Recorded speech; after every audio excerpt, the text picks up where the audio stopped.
Magandang umaga, mga igan, ililipat na ang labi ni DILG Secretary Jesse Robredo sa Malacanang mula sa Naga City ngayong araw.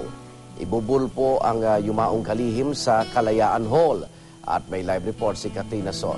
Katrina? Igan, ngayong araw nga ang huling public viewing dito sa Archbishop's Palace sa Naga at magtatagal na lamang ito mamayang 6:30 a.m.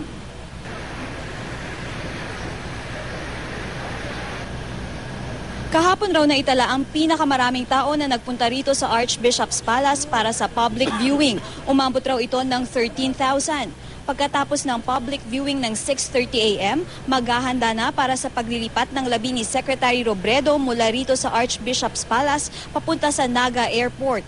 Inaasahan raw na iaalis na mula dito ang mga labi ng kalihim mamayang 7:45 ng umaga. Pangungunahan naman ang paglilipat ng Philippine National Police. Iikot raw muna sa ilang barangay na madaraanan ng labi bago dumiretso sa Pili Airport. At yan na muna ang latest update mula dito sa Naga. Igan? Maraming salamat, Katrina Son.